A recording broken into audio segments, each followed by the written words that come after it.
Hello friends, कैसे हैं आप लोग? आई होप आप सभी अच्छे ही होंगे। तो आज हम आप लोग के लाए हैं प्रैक्टिस सेट 162 और ये इंग्लिश से संबंधित होंगे। तो आज हम इंग्लिश के प्रत्येक टॉपिक से एक एक प्रश्न को लेके आए हैं जो आपके एग्जाम के लिए बहुत ही ज़्यादा इंपॉर्टेंट होंगे और इन सभी प्रश्नों को बिल्कुल आसान भाषा में सिखाएंगे जिससे आपको समझने में बहुत ही आसानी हो। तो चलिए शुरू करते हैं। पहला प्रश्न आप सभी के लिए है, identify the segment in the sentence which contains the grammatical error. तो ग्रामेटिकल एरर से संबंधित प्रश्न है, आपको बताना है कि सेंटेंस में किस पार्ट में एरर है। सेंटेंस दिया है कि I have acquire a feeling of self confidence and courage.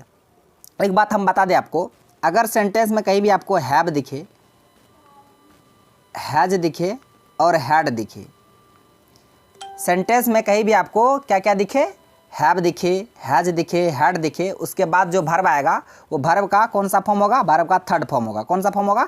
Verb का थर्ड फॉर्म होगा। इसको आप याद रखिएगा। अगर सेंटेंस में डू आएगा या डज आएगा या डिड आएगा, सेंटेंस में डू डज डिड में अगर कोई भी आया तो इसके बाद जो वर्ब होगा वो वर्ब का फर्स्ट फॉर्म होगा।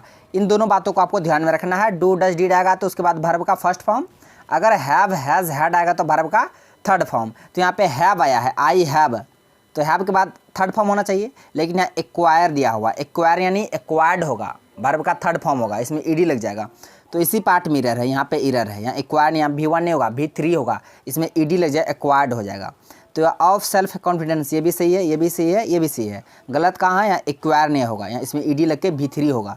तो इसका आंसर क्या हो जाएगा? ऑप्शन ए इसका करेक्ट आंसर हो गया। और जो ये बताया आपको, हैव हैज़ हैड के बाद वर्ब का third form, do does did के बाद वर्ब का फर्स्ट फॉर्म, दोनों बातों को आपको याद रखना है। अब बढ़ते हैं अगले प्रश्न की ओर। प्रश्न है, I know a girl that, यहाँ पे अंडरलाइन क्या गया, that sells flowers on the pavement. Pavement का मतलब क्या होता है पता है? पेवमेंट का मतलब क्या होता है? उसको क्या कहते हैं? फुटपाथ, सड़क के किनारे नहीं बेचता है फुटपाथ, उसी को बोलते हैं पेवमेंट। जो फुटपाथ में आई नो ए गर्ल, मैं एक लड़की को जानता हूँ, यहाँ पे दैट के जगह क्या आएगा वही आपको बताना है। जो बेचती है, सेल्स करते हैं फ्लावर्स को ऑन द पेवमेंट यानी फुटपाथ में, तो यहाँ पे क्या आ जाएगा? दैट के जगह विच आएगा। विच तो निर्जीव के लिए आता है, नॉन लिविंग के लिए नहीं होगा। वाट ये होगा नहीं, क्वेश्चन थोड़े पूछ रहे वाट, नो इम्प्रूवमेंट तो होगा नहीं। इसका आंसर ऑप्शन बी हो जाएगा हु, क्योंकि हु जो आता है ये लिविंग थिंग्स के लिए आता है, क्योंकि गर्ल है, गर्ल तो लिविंग थिंग्स है, तो लिविंग थिंग्स सजीव के लिए आता है, क्या हु आता है। तो यहाँ पे आई नो ए गर्ल, मैं एक लड़की को जानता हूँ, हु जो सेल्स बेचती है फ्लावर्स ऑन द पेवमेंट यानी फुटपाथ में जो फ्लावर्स बेचती है, मैं उस लड़की को जानता हूँ, आई नो ए गर्ल। तो यहाँ पे हु आना चाहिए, क्या हु। यहाँ दैट भी नहीं होगा, विच भी नहीं होगा, वाट भी नहीं होगा, यहाँ पे हु आएगा। हु लिविंग थिंग्स के लिए आता है। नेक्स्ट है, choose the word that means the same as the given word. आपको इसका क्या बताना है? इस वर्ड का जो यहाँ पे वर्ड दिया हुआ एक्टिव, इसका आपको सिनोनिम बताना है। क्या बताना है? सिनोनिम बताना है, ठीक है। यहाँ कहीं बेस्ट एक्सप्रेस लिखा आएगा, यहाँ पे क्या लिखा हुआ है? सिनोनिम लिखा हुआ नहीं लिखा है। तो यहाँ पे क्या दिया है कि द सेम यानी कि सेम, जो मीनिंग एक्टिव का वही मीनिंग, और इन चारों वर्ड में से कौन सा है उसको आपको फाइंड आउट करना है। तो आपको सिनोनिम बताना है किसका? एक्टिव का। अब बोलिए एक्टिव का सिनोनिम क्या हो जाएगा? जो आदमी एक्टिव रहता है ना, एक्टिव। तो इनर्जेटिक, इंडोलेंट, स्लोथफुल, लेथार्जिक। देखिए, इंडोलेंट, स्लोथफुल, लेथार्जिक, ये इन तीनों का मतलब होता है क्या? सुस्त होता है। क्या होता है? सुस्त होता है, या आलसी भी इसको बोल सकते हैं। क्या? आलसी। जो व्यक्ति आलसी होता है, लेथार्जिक होता है, स्लोथफुल होता है, इंडोलेंट होता है, सुस्त होता है, तो ये तीनों सुस्त आलसी का ये क्या हो गया? सिनोनिम हो गया, यानी कि एक्टिव का उल्टा हो गया। इंडोलेंट, स्लोथफुल, लेथार्जिक, ये तीनों एक्टिव का अपोजिट हो गया, एंटोनिम हो गया। आपको एक्टिव का सिनोनिम चुनना है। तो सिनोनिम हो जाएगा इनर्जेटिक। अब देखिए, जो व्यक्ति एक्टिव होता है, सब चीज़ में एक्टिव होगा, तो व्यक्ति इनर्जेटिक तो होवे करेगा, इनर्जेटिक, एक्टिव। तो जो अर्थ एक्टिव देगा वही अर्थ इनर्जेटिक भी देगा। तो इसका आंसर ऑप्शन ए हो जाएगा, इनर्जेटिक। एक्टिव का जो मीनिंग होगा वही इनर्जेटिक का होगा। अब बाकी इसके अलावा जो तीनों वर्ड दिया हुआ, इंडोलेंट, स्लोथफुल, लेथार्जिक, इन तीनों एक्टिव का अपोजिट है, एंटोनिम है, और ये तीनों आपस में सिनोनिम है। आप इसे भी याद रखिएगा। तो फ्रेंड्स, अगर वीडियो अच्छा लग रहा है तो लाइक भी कर दीजिएगा, और सारे प्रश्न का पीडीएफ आपको करेजी जीएस अड्डा के नाम से टेलीग्राम में चैनल है, वहाँ पे जाके जुड़ जाइए। सारे प्रश्न का पीडीएफ वहाँ पे आपको प्रोवाइड करा देंगे। प्रश्न आइए फिल इन द ब्लैंक से, या मोस्ट अप्रोप्रिएट जो ऑप्शन होगा उसको यहाँ पे भरना फिल इन द ब्लैंक्स में। My cousin ... married to an engineer from Toronto. Toronto कहाँ है पता है? तो आपको बताना यहाँ पे क्या हो जाएगा, टोरंटो बता दिए कनाडा में है, किस देश में है, कनाडा में है टोरंटो। तो my cousin dot dot married to an engineer from Toronto, यहाँ डू आएगा, लेट आएगा, गोट आएगा, सेट आएगा। तो देखिए फ्रेज है गेट मैरिड, गेट मैरिड इसका मतलब होता है शादी करना, शादी में शामिल होना, ठीक है, गेट मैरिड शादी करना। तो यहाँ गेट मैरिड होगा, डू मैरिड नहीं होगा, लेट भी नहीं होगा, सेट भी नहीं होगा, यहाँ गेट का भी टू यहाँ गोट हो जाएगा, यहाँ पे गोट मैरिड हो जाएगा। इसका आंसर ऑप्शन सी हो जाएगा, got married. My cousin got married to an engineer from Toronto. Next है you have finished your work, फिर उसको दिया हैव यू, ये टैग से संबंधित, हम लोग क्वेश्चन टैग पढ़ते हैं, क्वेश्चन टैग, वही क्वेश्चन टैग से संबंधित प्रश्न है। इसको बनाते कैसे, देखिए अगर सेंटेंस आपका पॉजिटिव है तो टैग आपका नेगेटिव बनेगा, अगर सेंटेंस नेगेटिव है तो टैग आपका पॉजिटिव बनेगा, बस इसको आप याद रखिएगा क्वेश्चन टैग में। तो यहाँ देखिए you have finished your work, यहाँ पे you have finished your work subject, फिर वर्ब का थर्ड फॉर्म, उसके बाद फिर योर वर्क हैव यू दिया हुआ है। अब बात आपको बताने, जो टैग बनाते समय क्या बताया आपको, सेंटेंस पॉजिटिव तो टैग नेगेटिव, सेंटेंस नेगेटिव तो टैग पॉजिटिव। यहाँ सेंटेंस हम देख रहे हैं पॉजिटिव है, you have finished your work, ये सेंटेंस पॉजिटिव में है, इसका टैग नेगेटिव बनेगा, लेकिन यहाँ हैव यू दिया है, यहाँ हैव यू नहीं होगा, ये गलत है। यहाँ पे क्या होगा वही आपको बताना है। ऑप्शन में दिया है haven't you, did you, didn't you, इन नो इम्प्रूवमेंट, नो इम्प्रूवमेंट तो होगा नहीं, ठीक है, क्योंकि सेंटेंस पॉजिटिव है तो टैग क्या नेगेटिव बनेगा। तो यहाँ देखिए अगर टैग बनेगा भाई तो हैव है तो हैव ही रहेगा, यहाँ डिड नहीं हो जाएगा, ये तो होगा नहीं, डिड यहाँ भी, ये भी नहीं होगा। एक ही ऑप्शन बच गया, ऑप्शन ए इसका करेक्ट आंसर हो गया। हैव तो रहबे करेगा, यानी कि हैव होगा ही, और टैग मतलब सेंटेंस पॉजिटिव है, टैग नेगेटिव है। हैव नोट को हैवेंट बोला जाएगा, हैव नोट, उसके बाद सब्जेक्ट क्या है यू, तो हैव नोट यू होगा। तो यहाँ पे हैव नोट को शॉर्ट में क्या लिख दिया, हैवेंट, क्या हैवेंट, हैव नोट को हैवेंट लिख सकते हैं, जिस तरह डू नोट को डोंट, डज नोट को डजंट, हैव नोट को हैवेंट, हैज़ नोट को हैजेंट, तो ये हैव नोट को हैवेंट, उसके बाद यू, इसलिए इसका आंसर ऑप्शन ए हो गया। क्यों हुआ बता दिया आपको, sentence positive tag negative, sentence negative tag positive, यहाँ सेंटेंस पॉजिटिव था इसलिए टैग नेगेटिव बना, इसलिए हैव यू नहीं, हैव नोट यू होगा, हैवेंट यू होगा। तो आपको टैग भी पढ़ना पड़ेगा। प्रश्न है ये वन वर्ड सब्स्टिट्यूट से, हम लोग हिंदी पढ़ते हैं अनेक शब्दों के बदले एक शब्द, उसी तरह हिंदी मतलब अंग्रेजी में पढ़ना पड़ेगा वन वर्ड सब्स्टिट्यूट। कहता है a law of land between hills, मान ली ये हिल्स है, ये हिल्स है, ये हिल्स है, ये भी हिल्स है, ठीक है, पहाड़ पर्वत है, और इन दोनों हिल्स के बीच में जो ये भूमि है, ये भूमि, ठीक है, इन दोनों के बीच में जो लैंड है इसे हम लोग क्या बोलते हैं, प्रश्न में बोला जाए a law of land between hills, दो हिल्स के बीच में जो भूमि होते हैं, लैंड होते हैं, इसे हम लोग क्या बोलेंगे, प्लेटो बोलेंगे, नहीं बोलेंगे, गल्फ खाड़ी ये थोड़े होगा, बीच ये तो समुद्र का किनारा हो गया बीच, तो उसको वैली बोलेंगे, क्या वैली यानी कि घाटी बोलेंगे, क्या बोलेंगे, घाटी बोलेंगे, वैली बोलेंगे। इसका आंसर ऑप्शन बी हो जाएगा। याद रखिएगा प्रश्न बहुत बार यहाँ पूछा गया है कि a law of land between hills, यानी दो हिल्स के बीच की जो भूमि होती है, लैंड होते हैं, उसे हम लोग बोलते हैं क्या, वैली यानी कि घाटी बोलते हैं। याद रखिएगा इसका आंसर ऑप्शन बी हो गया। नेक्स्ट है फिल इन द ब्लैंक्स, आपको भरना है प्रोपीरियड वर्ड के साथ, ऑप्शन के साथ। द स्टैच्यू ऑफ यूनिटी कहाँ है, गुजरात के केवड़िया में है नर्मदा नदी किनारे गुजरात में है। द स्टैच्यू ऑफ यूनिटी किसके हैं, सरदार वल्लभ भाई पटेल के हैं, याद रखिएगा। तो the statue of unity is the world का dot dot statue and an iconic landmark of India. ये वर्ल्ड का क्या है, टॉल है, लंबा है स्टैच्यू, टॉलेस्ट है, टॉलर है, टॉलर जो हम यहाँ पे कंपेरेटिव कंपेरिजन नहीं कर रहे हैं, यहाँ पे टॉलर होगा नहीं, टैल ये पॉजिटिव डिग्री है, यही तो होगा नहीं, टैल भी नहीं होगा।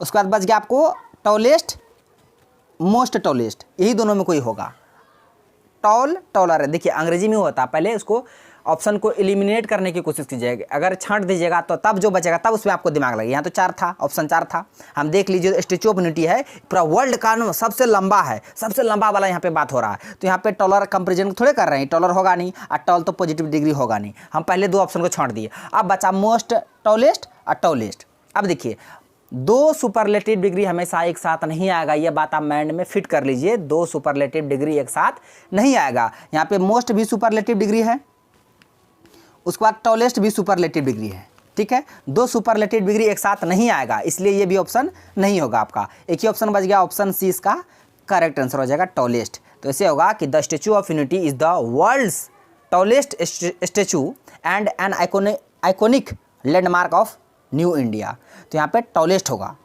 क्यों टॉलेस्ट होगा हम आपको बता दिए, 2 सुपरलेटिव डिग्री एक साथ नहीं होगा, डिग्री 3 तरह होता है पता है ना, positive degree, comparative degree, superlative degree. तो यहाँ पे मोस्ट भी सुपरलेटिव डिग्री है, टॉलेस्ट भी सुपरलेटिव डिग्री है, इसलिए दोनों एक साथ नहीं आएगा, इसलिए ये वाला ऑप्शन होगा नहीं। पहले 2 छांट दिए और उसके बाद ये भी छांट दिए, एक ही ऑप्शन बच गया, ऑप्शन सी इसका करेक्ट आंसर हो जाएगा टॉलेस्ट।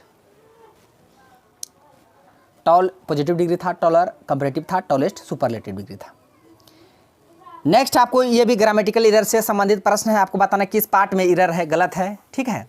सेंटेंस पहले हम पढ़ देते हैं। Some of the issues discussed in the media nowadays has no relevance to the nation building process.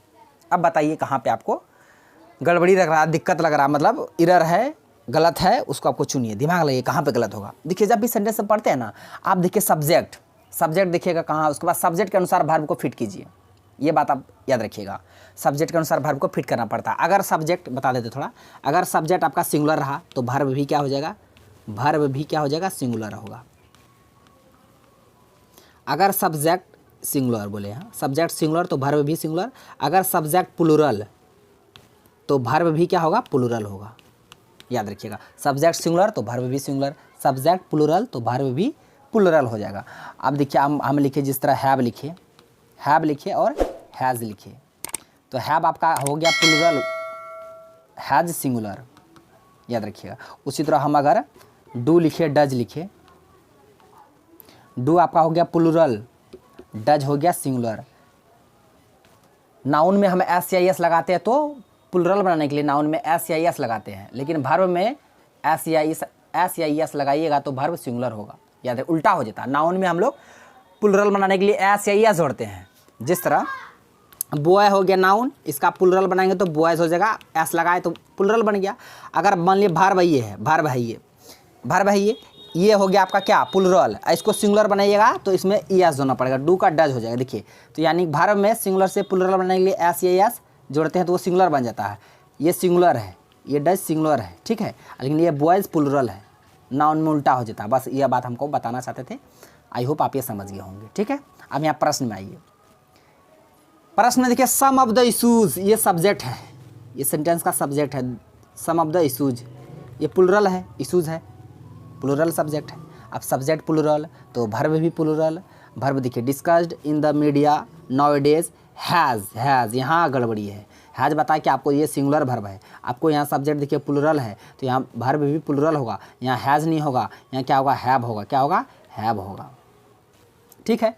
अब इसी पार्ट में इरर है, हैव वाला पार्ट में, हैज़ वाला पार्ट में। हैज़ वाला किस ऑप्शन में है, इसमें नहीं है, इसमें भी नहीं है, इसमें भी नहीं है, इसमें है हैज़ नो, यहाँ हैज़ नहीं, हैव होगा, क्योंकि सब्जेक्ट प्लूरल इसलिए वर्ब भी प्लूरल। इसका आंसर ऑप्शन डी हो गया।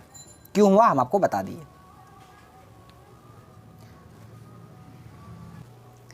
प्रश्न है identify incorrectly spelled word in the given sentence. ये सेंटेंस दिया हुआ, देखिए प्रश्न पूछने का नया तरीका। ये सेंटेंस दे दिया है आपको, सेंटेंस में 4 वर्ड जहाँ तहाँ से उठा लिया। देखिए यहाँ से वियर्ड उठाया है, फिर यहाँ से अवेक उठाया है, फिर यहाँ से एटिक उठाया है, उसके बाद स्केयर्ड उठाया है। इन 4 वर्ड को यहाँ ऑप्शन में दे दिया है। अब आपको बताना कि 4 वर्ड में से कौन सा वर्ड है वो गलत है, ठीक है। गलत वर्ड को, इनकरेक्टली वर्ड को चूज करना है। Sentence the weird noise coming from the attic kept her awake all night making her feel uneasy and scared। Sentence दिया है, इसी सेंटेंस से 4 वर्ड को ऑप्शन में दे दिया कि कौन सा वर्ड गलत है, आपको चुनना है। देखिए एटिक में होता अटारी, एटिक ये वर्ड सही है। स्केयर्ड यानी कि डरा हुआ, स्केयर्ड डरा हुआ। अफ्रेड इसका सिनोनिम हो जाएगा AFRAID, अफ्रेड ऑफ प्रिपोजिशन लेता है, इसको भी याद रखिएगा। अवेक मतलब क्या होता है, चौकन्ना, क्या होता है, चौकन्ना, अवेक चौकन्ना, अवेक बना होता है चौकन्ना, ठीक है। वियर्ड गलत हो जाएगा, इसका आंसर ऑप्शन ए ही हो जाएगा। वियर्ड का स्पेलिंग ऐसे नहीं होगा, बाकी इन तीनों का स्पेलिंग सही था। अवेक चौकन्ना इसका स्पेलिंग सही है, AWAKE। स्केयर्ड डरा हुआ, इसका भी स्पेलिंग सही था। एटिक इसका भी स्पेलिंग सही था, लेकिन वियर्ड का स्पेलिंग गलत है। यहाँ पे ई नहीं होगा, आर के बाद ई नहीं होगा, आपको गलत ही चुनना था, इनकरेक्टली वर्ड चुनना था, इसलिए इसका आंसर ऑप्शन ए हो गया। वियर्ड होता कैसे देख लीजिए, WEIRED नहीं होगा, WEIRD होगा, यहाँ ई नहीं होगा, ठीक है। वियर्ड में क्या होता है, अजीब, कोई चीज़ आपको अजीब लगता है ना, वियर्ड, ठीक है, वियर्ड ऐसे होगा। यहाँ पे आपको गलत वर्ड चुनना था, गलत वर्ड, इसका आंसर ऑप्शन ए हो गया। वियर्ड होता कैसे बता दिया आपको। नेक्स्ट है आपको क्या बताना है, एंटोनिम बताना है। किसका एंटोनिम बताना है, एसेंड का एंटोनिम बताना है। ठीक है, किसका, एसेंड का। एसेंड हम लोग पढ़ते थे, मतलब बचपन में पढ़ते थे, असेंडिंग ऑर्डर, डिसेंडिंग ऑर्डर, याद है आपको? हम लोग पढ़ते थे असेंडिंग ऑर्डर, असेंडिंग ऑर्डर यानी कि बढ़ते क्रम, जिसको हम लोग बोलते हैं आरोही क्रम, छोटा से बड़ा लिखते हैं जो आरोही क्रम। एक पढ़ते थे हम लोग डिसेंडिंग ऑर्डर, एक पढ़ते थे डिसेंडिंग ऑर्डर, एक असेंडिंग ऑर्डर। डिसेंडिंग ऑर्डर यानी घटते क्रम, तो असेंडिंग से असेंड आप याद रखिएगा। यहाँ दिया है वर्ड असेंड, असेंड मतलब बढ़ना, कोई चीज़ का बढ़ना, असेंड करना, लिफ्ट करना, ये सब इसका सिनोनिम है। एराइज करना, सबका मतलब होता है बढ़ना। उसके बाद क्लिम्ब, कोई चढ़ रहा है तो बढ़ रहा है, ये भी, यानी कि लिफ्ट, एराइज, क्लिम्ब, ये तीनों असेंड का सिनोनिम हो गया। आपको उल्टा चाहिए, एंटोनिम चाहिए, यानी कि लिफ्ट, क्लिम्ब, एराइज, इन तीनों सिनोनिम है किसके, असेंड के। तो आपको क्या बताना है, उल्टा बताना है, एंटोनिम बताना है। तो असेंड का उल्टा डिसेंड हो जाएगा, असेंडिंग, डिसेंडिंग, तो इसका आंसर ऑप्शन ये हो जाएगा। ठीक है, असेंड का उल्टा डिसेंड, आसान था ये। नेक्स्ट आ गया, इस प्रश्न का आंसर को आप लोग को कहाँ देना है पता है, कहाँ, कमेंट बॉक्स में। प्रश्न है select the wrongly spelled word, कौन सा वर्ड गलत है, रॉन्ग है, इनकरेक्ट है, उसी वर्ड को आपको बताना है। वो भी कमेंट बॉक्स में टाइपिंग करके आपको बताना है कि इन चारों वर्ड में से कौन सा वर्ड गलत है। एग्रीकल्चर, एग्रीमेंट, एजिटेशन, एग्रेसिव, कौन सा वर्ड गलत है, वही वर्ड को आपको टाइप करके कमेंट बॉक्स में आंसर देना है। तो फ्रेंड्स, आज का प्रश्न बस यहीं तक था, सारे प्रश्न को बता दिया। आई होप आपको वीडियो पसंद आया होगा। यदि वीडियो पसंद आया तो मेरा वीडियो को लाइक कीजिए तथा मेरा यूट्यूब चैनल कर दीजिए सड्डा को सब्सक्राइब करें और बेल आइकन को भी हिट कर दीजिए ताकि हर एक लेटेस्ट वीडियो का नोटिफिकेशन तुरंत आप तक पहुंच जाए। थैंक्स फॉर वॉचिंग वीडियो, धन्यवाद। अब मिलते हैं नेक्स्ट वीडियो में नेक्स्ट टॉपिक के साथ, तब तक के लिए जय हिंद।